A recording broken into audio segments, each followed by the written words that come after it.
దీపావళి పండుగను జరుపుకోవడం గురించి మన పురాణాల్లో అనేక కథలున్నాయి. అందులో ఒకటి నరకాసుర వధ. వేదవ్యాస మహర్షి రచించిన హరివంశంలో ఈ నరకాసుర వధకు సంబంధించింది కూడా ఒక కథ ఉంది. పూర్వం హిరణ్యాక్షుడనే రాక్షసుడు భూదేవిని అపహరించి సముద్ర గర్భంలో దాచాడు. అప్పుడు శ్రీహరి వరాహ రూపాన్ని ధరించి హిరణ్యాక్షుణ్ణి సంహరించి భూదేవిని యథాస్థానంలో ఉంచుతాడు.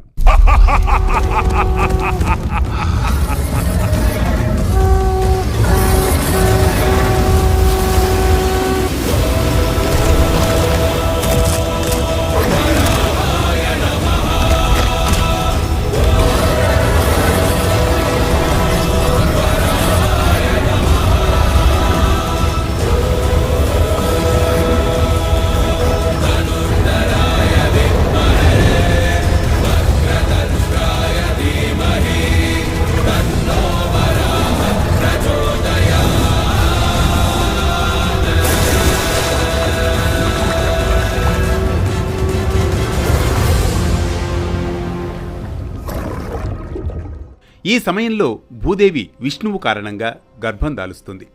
ఎంతకాలానికి ప్రసవం జరక్కపోవడంతో భూదేవి బాధపడుతుంది. అప్పుడు విష్ణుమూర్తి ఆమెను ఓదారుస్తాడు. నీ గర్భాన పుట్టబోయేవాడు మహాబలవంతుడు, పరాక్రమశాలి. తన బలంతో లోకాలను జయిస్తాడు. అందుకే బ్రహ్మాది దేవతలు ప్రసవం జరగకుండా చేస్తున్నారు. త్రేతాయుగంలో నేను రాముడిగా అవతరించి రావణ సంహారం చేస్తాను. ఆ తర్వాత నీకు ప్రసవం జరుగుతుంది అని చెబుతాడు. ఇక త్రేతాయుగంలో లక్ష్మీదేవి సీతగా అవతరించి జనకుడికి దొరుకుతుంది. ఈ సమయంలో భూదేవి జనకుడి వద్ద ఒక మాట తీసుకుంటుంది. రావణ సంహారం తర్వాత జన్మించిన పిల్లాడిని 16 ఏళ్ల వరకు పెంచమని జనక మహారాజును కోరుతుంది. జనకుడు ఆ పిల్లాడికి నరకాసురుడు అని పేరు పెట్టి విద్యాబుద్ధులను నేర్పిస్తాడు.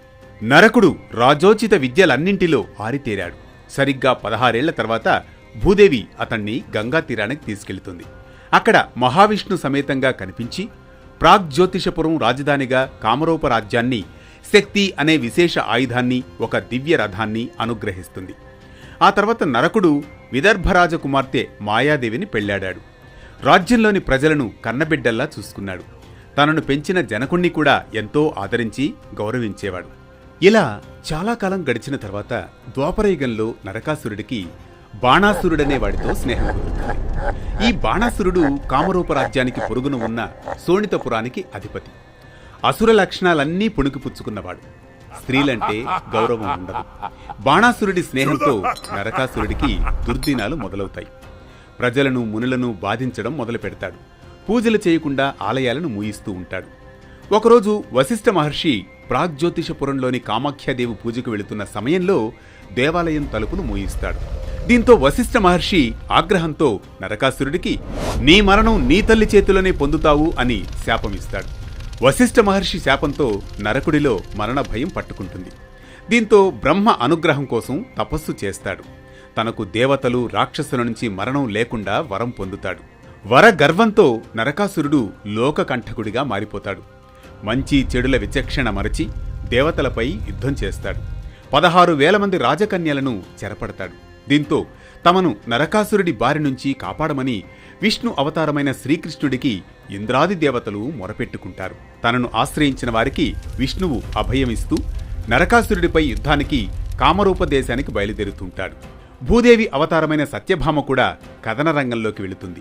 శ్రీకృష్ణుడు నరకాసురుడితో యుద్ధం చేస్తూ అలసిపోయినట్లు రథంలో నీరసించిపోగా సత్యభామ విల్లంబులు చేబట్టి నరకాసురుణ్ణి వధిస్తుంది.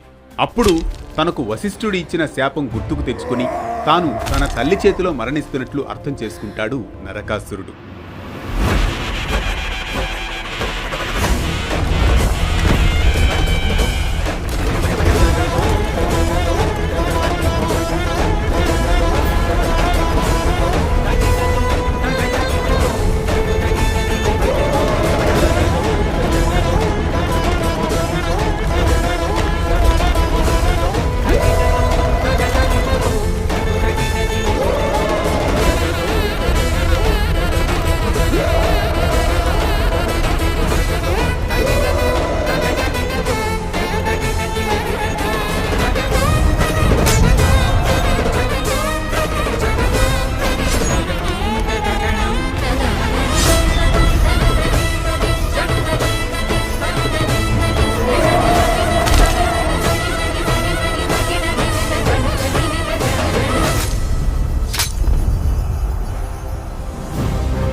ఆశ్వయుజ కృష్ణపక్ష చతుర్దశి నాటి రాత్రి 2 జాములకు నరకాసుర సంహారం జరుగుతుంది. నరకాసురుడు మరణించాడని తెలియడంతో మర్నాడు ప్రజలు దేవతలు తమ సంతోషాన్ని వ్యక్తం చేస్తూ సంబరాలు జరుపుకుంటారు.